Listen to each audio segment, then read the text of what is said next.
Bonjour tout le monde. Aujourd'hui, je voulais partager avec vous et essayer de vous faire découvrir un petit bout d'un grand pays qui me tient particulièrement à cœur. Vous aurez tous deviné, il s'agit de l'Allemagne, mon Strudel. Crédibilité zéro. Non, allez, plus sérieusement, c'est parti, je vous amène avec moi, nous allons Alors pourquoi le Mexique, ou plutôt comment? Je vais vous faire un petit historique. Mais comme beaucoup connaissent déjà cette histoire, je vais la faire très rapide. Alors accrochez-vous parce que ça va aller vite. C'est parti. Tout commence en 2001. Je suis alors en BTS, on me présente une sympathique brésilienne qui est en fait une mexicaine, et après quelques soirées bien arrosées, une véritable amitié s'était créée. Ensuite, la distance et l'époque faisant, nous nous sommes perdus de vue. Puis, bien des années plus tard, nous nous sommes finalement retrouvés. Merci Mark Zuckerberg. On arrive alors en 2013, je me découvre une passion soudaine pour l'espagnol. L'espagnol, sans E, la langue espagnole. Passion qui ne m'a jamais quitté depuis et qui me quittera d'ailleurs probablement jamais. On arrive alors début 2014, confiant de mes capacités en espagnol, je me décide à aller enfin au Mexique et à retrouver mon ami. S'en est suivi un second voyage un an plus tard, puis un troisième il y a 2 mois maintenant, début juin de cette année. Putain, si je dois mettre les sous-titres dans cette vidéo, je vais pleurer. Donc déjà, avant de parler de ce que j'ai fait, j'aimerais un peu casser quelques clichés, ça permettra aussi de faire les présentations. Donc déjà, le Mexique, c'est en Amérique. Ça peut paraître stupide ce que je dis, mais il est important de rappeler que ça, c'est pas l'Amérique. Ça, c'est les États-Unis. L'Amérique, c'est ça. L'Amérique, c'est 35 pays, je parle bien de pays et pas de États, d'îles et de toutes ces petites choses. Juste des pays. Et dans ces 35 pays, il y en a 18 qui parlent espagnol, 18 dont la langue principale est l'espagnol, et 12 seulement où la langue principale est l'anglais. Putain, elle est trop culturelle cette vidéo. Ça change.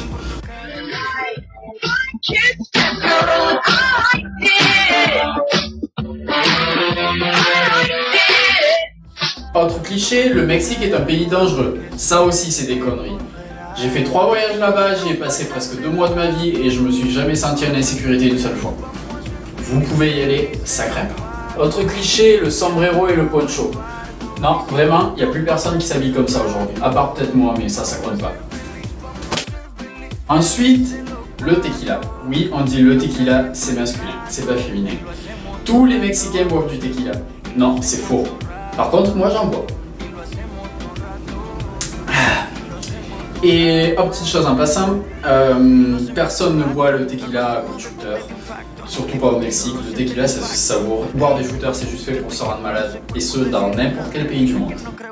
Les Mexicains sont feignants et passent leur temps à dormir contre des cactus. Ça aussi, c'est des conneries, putain, mais... Déjà, les cactus, ça pique, et ensuite, il fait trop chaud pour dormir dehors, donc vous voyez bien que c'est pas possible. Par contre, juste un petit conseil. Si les Mexicains commencent à vous dire qu'ils seront là dans un rato ou qu'ils feront quelque chose dans un rato, méfiez-vous. Le rato est une unité de temps assez flexible en fait. Tous les Mexicains portent la moustache. Mais ça aussi c'est faux. Faut vivre avec son temps. Et les Mexicaines, comment dire? Donc vraiment, leur adoration à cette immense personnalité qui était Frida Kahlo s'arrête à décliner son image à tout un tas d'objets merchandising et à faire la queue devant chez elle pendant des heures, même quand il pleut, pour pouvoir visiter sa maison. Je pense qu'elle aurait détesté tout ça. Et puis pour tous ceux qui croient que toutes les Mexicaines ressemblent à Salma Hayek,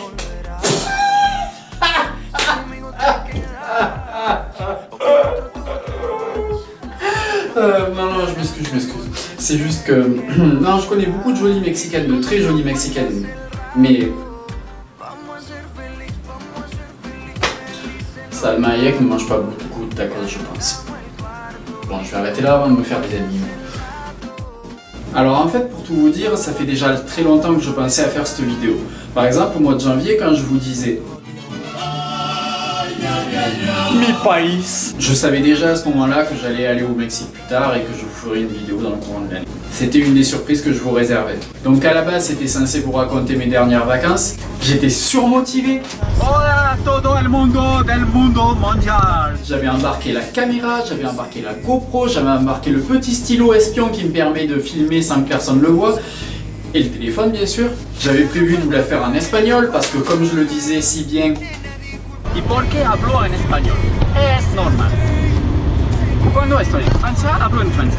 Cuando estoy en México, es normal que hablo en español. Y cuando estoy en Estados Unidos, hablo en francés también. Oh, es un buen ejemplo.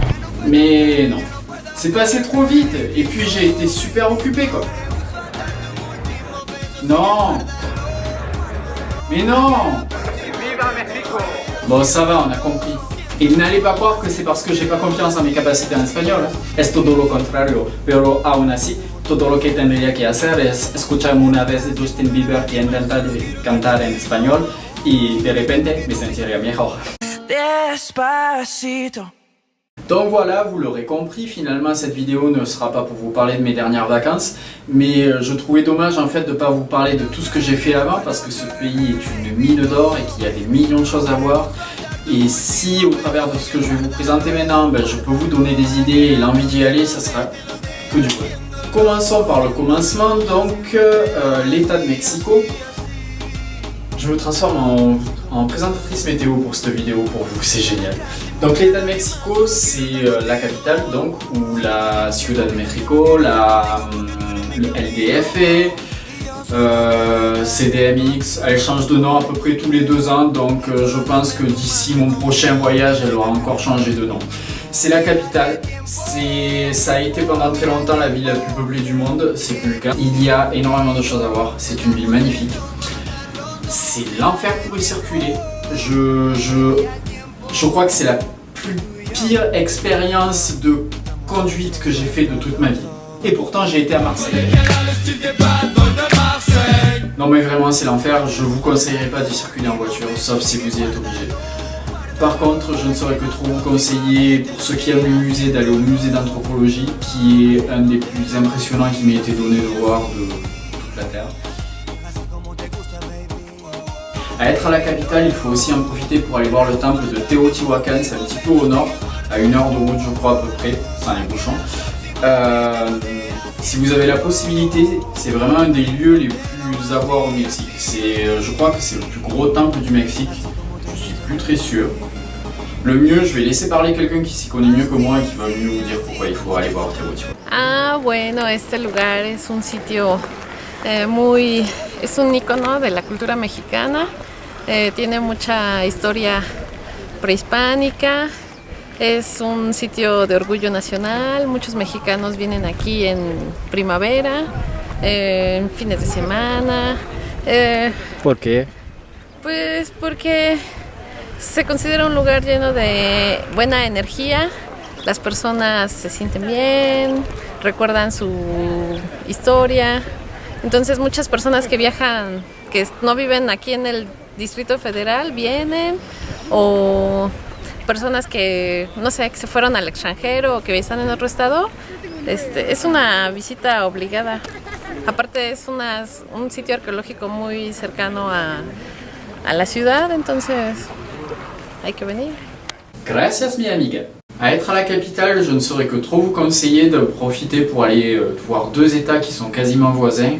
Il y a l'état de Hidalgo au nord, dans lequel il y a beaucoup de ruines et qui a une importance historique assez intéressante en fait, pour si tant est qu'on s'intéresse un peu à l'histoire du pays. Et après, à partir de la capitale, donc un petit peu à l'est ce coup-ci, il y a l'état de Puebla, avec la ville de Puebla, que je ne saurais trop vous conseiller aussi, surtout pour la ville. Il y a énormément de villes magnifiques en fait, qui ont été construites principalement au moment de la conquête espagnole, parce que les Espagnols voulaient marquer leur territoire et ont construit des villes immenses, belles, et ce un peu partout dans le pays. Puebla en fait partie donc, et au cours d'un road trip à travers du pays, c'est une étape quasi obligatoire. Ensuite, si on va tout au sud, il y a l'état du Chiapas qui est à la frontière du Guatemala. C'est un état dans lequel j'ai eu la chance de passer beaucoup de temps il y a 2 ans au cours de mon 2e voyage.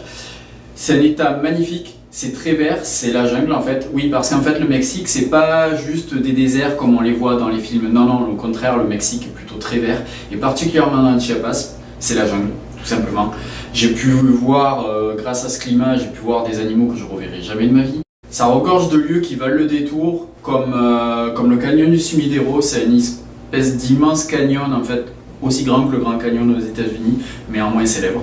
qui peut s'explorer par le bas en bateau ou par le haut en se baladant. Il y a aussi la Aguas Azules, je vous laisse juger juste par les photos pourquoi ça vaut le détour. La cascade de Mizolha, c'est un tout petit lieu où tu te fais raqueter 15 fois sur le trajet avant de pouvoir accéder au lieu, mais pareil, c'est super beau, ça vaut le coup. Le temple de Palenque, pareil, à visiter absolument, c'est un des plus grands temples du Mexique encore debout. Et donc si on continue et qu'on va tout à l'est, ce coup-ci on va arriver dans le fameux état de Quintana Roo. Et là j'ai perdu tout le monde. Pourquoi fameux Quintana Roo? Ben, parce que c'est là où il y a Cancun tout simplement. Si je vous dis Cancun, là vous comprenez. Donc plus sérieusement, Quintana Roo, c'est l'état que je conseillerais pour tous ceux qui n'ont pas trop l'esprit aventurier et qui veulent juste découvrir le Mexique. Je mets des parenthèses autour de cela. Pourquoi je le conseillerais? Parce qu'en fait c'est dans cet état qu'a été fait le plus d'efforts au niveau du tourisme. Donc n'importe quel touriste qui va aller là-bas n'aura jamais aucun souci, il y a des flics de partout, tout est facile d'accès, tu peux même payer en dollars quoi. En allant là-bas, vous allez aussi aller à Tulum. Tulum c'est immanquable. Je sais que je vous fais chier avec mes pierres, mais regardez ça, regardez comme c'est beau, c'est bleu, c'est blanc, c'est vert, il y a tout ce qu'il faut et il y a des iguanes de partout. Vous avez déjà vu une iguane? Non? Et ben voilà, à Tulum c'est plein d'iguanes, il faut aller à Tulum. Vous aurez peut-être aussi la chance de pouvoir visiter des cenotes ou de pouvoir plonger avec des tortues. Non vraiment, le Quintana Roo c'est quelque chose que je pourrais conseiller à n'importe qui. C'est pas mon endroit préféré du Mexique, loin de là, mais c'est quand même l'endroit que je conseillerais le plus facilement pour toutes les raisons que j'ai expliquées auparavant. Mais bon, vous pouvez y aller les yeux fermés. En fait, non, gardez les yeux ouverts parce qu'il y a beaucoup de choses à voir. Donc maintenant, je vais parler très rapidement de l'état de Guanajuato. Pourquoi très rapidement? Parce qu'en fait, j'ai fait que le traverser la plupart du temps. Mais j'ai pu cette année m'arrêter dans la ville de San Miguel de Allende. Encore une fois, c'est une ville qui vaut franchement le coup, qui est très animée, qui est belle. Il y a plein de sources thermales autour, donc il y a plein d'activités, de choses à faire, de parcs aquatiques, c'est super sympa. Malheureusement, je n'ai pu y rester que 2 jours, mais j'ai promis aux personnes que j'ai rencontrées là-bas que j'allais y retourner, donc ce sera l'occasion de découvrir mieux. Et donc, pour en terminer avec la leçon de géographie, nous allons maintenant aller de l'autre côté de la carte, dans l'état de Jalisco. Pourquoi je vous parle de l'état de Jalisco? Parce que c'est là que se trouve Guadalajara. C'est bon Emma, tu peux commencer à rire. Non, allez, très sérieusement. Guadalajara, encore une fois, c'est une ville géniale. C'est sûrement la 2e plus grande du Mexique. On va dire que c'est la 2e plus grande ville du Mexique, sinon je vais me faire engueuler. J'ai adoré parce que tu as le moderne, le très moderne qui côtoie le très ancien en fait. Tout ça se mélange et se mélange plutôt bien. C'est aussi très certainement la capitale de l'art du Mexique. C'est bourré de galeries à visiter, d'artistes. Tout l'artisanat du pays qu'on retrouve dans les petits marchés, les choses comme ça, il y en a une grande majorité qui vient de Guadalajara. Et oui, en étant dans le Jalisco, ça a été aussi l'occasion de visiter plusieurs choses, comme ce temple au nom imprononçable, avec des pyramides super originales, de forme circulaire en fait. Bon, voilà. Oui, j'aime beaucoup les cailloux. Après, je suis allé complètement à l'ouest sur la côte pacifique, dans la ville de Puerto Vallarta, qui n'a rien à envier à Cancun par exemple, dans laquelle j'ai eu la chance de passer quelques jours et c'était vraiment les vacances. C'était vraiment génial. Et pour terminer avec tout cela, quoi de mieux que de terminer par visiter la ville de Tequila, toujours dans l'état de Jalisco. Oui, vous avez bien entendu, la ville de Tequila, là où ça a été inventé, là où est fabriquée quasiment toute la production du monde. Ça a été une sorte de pèlerinage pour moi, vous vous rendez pas compte? Non, vraiment, ça m'a permis d'apprendre plein de choses en fait sur la fabrication du tequila. Je vous aurais bien fait un petit exposé là, tu vois, mais en fait, il va falloir quand même penser à s'arrêter là, hein?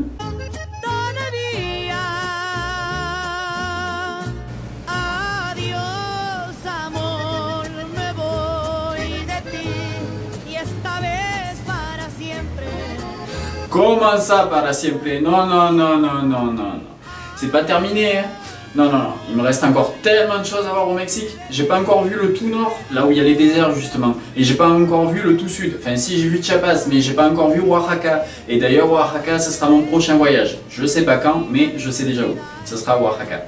Et puis j'ai promis que je retournerai à San Miguel de Allende et je veux retourner à San Cristobal. Je vous ai pas parlé de San Cristobal, mais quel boulet! C'est une ville dans le Chiapas aussi. C'est génial. Bon allez, j'arrête de dire que toutes les villes du Mexique sont géniales. Non mais vraiment, le San Cristobal, ça danse de partout, c'est le top. C'est le top. Et puis il me faut retourner à Cancun aussi, mais ce coup-ci pendant un spring break. Non, allez, déconne.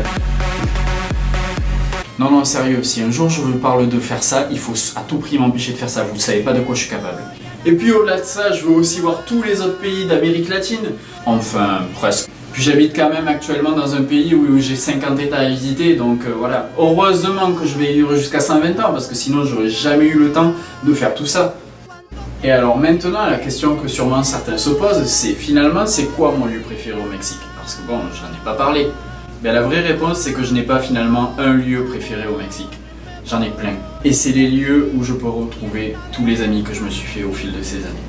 C'est d'abord grâce à eux si j'aime autant ce pays. C'est aussi grâce à eux si j'ai le niveau d'espagnol que j'ai aujourd'hui. Je pourrais leur dire 1 million de fois merci pour tout ce qu'ils ont fait pour moi, pour tout ce qu'ils m'ont montré, pour tout ce qu'ils m'ont fait découvrir, que ça ne suffirait pas. Mais je vais le dire quand même, encore merci encore une fois, de tout mon cœur. Je continuerai à être là pour vous de la même manière que vous avez toujours été là pour moi. Porque me